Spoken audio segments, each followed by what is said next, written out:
ধরুন ঠিক এখন একটি যাত্রীবাহী উড়োজাহাজ ঢাকা বিমানবন্দরে ল্যান্ড করার সময় বিধ্বস্ত হলো।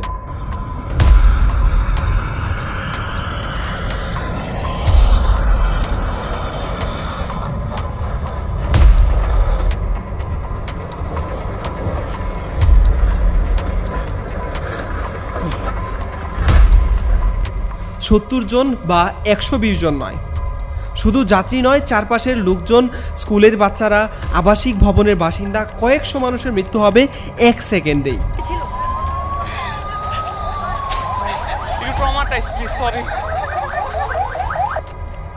রানওয়ে বা চারপাশের এলাকার কথা যদি বলি, ঢাকা বিমানবন্দরের অ্যাপ্রোচ লাইন যদি আপনি একবার গুগল ম্যাপ থেকে দেখেন, একটা সত্য আপনার চোখে পড়বে। রানওয়ের মাত্র 20 মিটারের মধ্যে রয়েছে আবাসিক ভবন, স্কুল, তারপর রয়েছে শপিং মল। এই ভবনগুলো এখানে থাকার কথা ছিল না, অথচ বাস্তবে কী ঘটছে, এগুলো বাধ্যতামূলক নো কনস্ট্রাকশন জোনে বানানো হয়েছে। এই ভবনের অনুমতি দেয় কে? বিমানবন্দরের নিরাপত্তা নিয়ন্ত্রণকারী প্রতিষ্ঠান সিভিল এভিয়েশন নিজেই এই শপিং মল বানিয়েছে এই এলাকাতে। সোজা ভাষায় বললে, নিরাপত্তা দেখার দায়িত্ব যাদের, তারাই এখন ব্যবসায়ী। আপনার বাচ্চার স্কুল হবে রানওয়ের একদম মুখোমুখি। রানওয়ের অ্যাপ্রোচ লাইনে রয়েছে মাইলস্টোন, যে স্কুলটিতে গত 21 তারিখ যে ঘটনাটি ঘটেছে সেটি। যে কোনো বিমান বিধ্বস্ত হলে প্রথম ধাক্কাটা লাগবে স্কুলে, যেহেতু রানওয়ের সে ঠিক পাশে। প্রশ্ন হচ্ছে, কে আগে ছিল, বিমান ঘাঁটি নাকি স্কুল? আর এই জায়গাতে অনুমতি বা দিল কে? When safety is ignored for profit, disaster is not just a question or if, it's a question of when. দেশের অন্যান্য বিমানবন্দরগুলোতে ঝুঁকির খনি। কক্সবাজার, সৈয়দপুর, রাজশাহী, এই তিনটা একই সমস্যা। রানওয়ের পাশে রয়েছে বিশাল বিশাল গাছ, এর ফলে সৃষ্টি হয়েছে অপ্রত্যাশিত টার্বুলেন্স। যখন এই গাছগুলোতে বিমানগুলো দিয়ে আসা যাওয়া করে, তখন এই গাছগুলোর কারণে সেখানে প্রচুর বাতাসের সৃষ্টি হয়, আর এই বাতাসের কারণে সৃষ্টি হয় বিমানগুলোর মধ্যে অপ্রত্যাশিত টার্বুলেন্স। বছরের পর বছর বিমান কোম্পানিগুলো, এভিয়েশনগুলো এই চিঠি পাঠিয়েছে, প্লিজ কাট দ্য ট্রিজ, কিন্তু বাস্তবে এখন পর্যন্ত এগুলোর সমাধান হয়নি।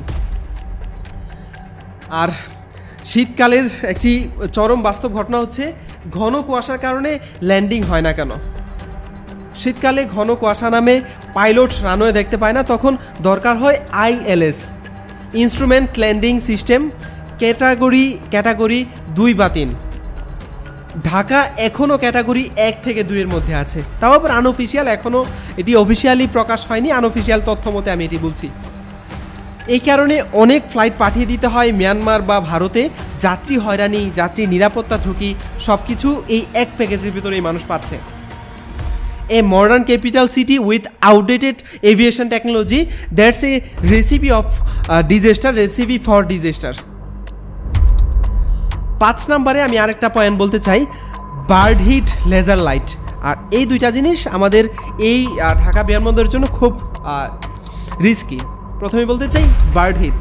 যখন বিমান ওঠে তখন আসলে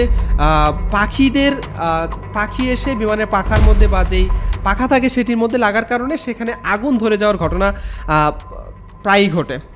গত মাসেই বার্ড হিটের কারণে 2টা ফ্লাইট ঢাকায় ফিরে আসে, ইঞ্জিনে আগুন লেগে যায় ফ্লাইটগুলোর। পাখি নিয়ন্ত্রণে কোনো কার্যকর ব্যবস্থা নেই। আর হ্যাঁ, ল্যান্ড করার সময় জনতা লেজার লাইট মারে। ঢাকায় এই ঘটনা খুব কমন, যখন বিমানগুলো ল্যান্ড করছে বা বিমানগুলো উঠছে তখন মানুষ লেজার লাইট মারছে।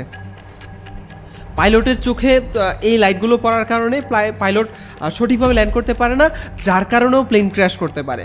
বিদেশ হলে এই যেই অপরাধগুলো যারা করছে তাদেরকে কিছুক্ষণ পরেই ধরে ফেলা হতো, কিন্তু বাংলাদেশে কেউ জানে না আসলে কে লাইট মারছে। We are literally flying blind into chase. 6 নম্বরে বলতে চাই, যাত্রী চাপ সামলাবে কে? ঢাকা বিমানবন্দরের ক্ষমতা 80 লাখ জন যাত্রী ট্রান্সফার করতে পারে একটি বছরে।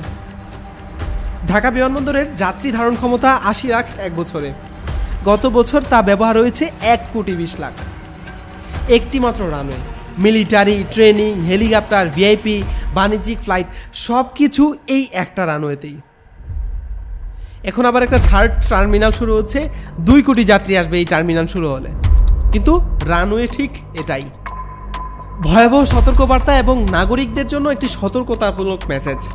আমরা যারা এখনও বেঁচে আছি, আমরা চুপ থাকলে একদিন হয়তো আমাদের পরিচিত কেউ কারোর লাশ অ্যাম্বুলেন্সে করে নিতে হবে। কুয়াশা, বার্ড হিট, লেজার লাইট, রানওয়ের পাশে স্কুল, এগুলো সব উড়োজাহাজের খুনির মতো অপেক্ষা করছে। আমরা কি করব, কবে সচেতন হব? মিডিয়া ও সংসদে এই জিনিসগুলো নিয়ে প্রশ্ন তোলা উচিত। যারা দায়ী তাদের জবাবদিহিতার মধ্যে তুলে আনা উচিত।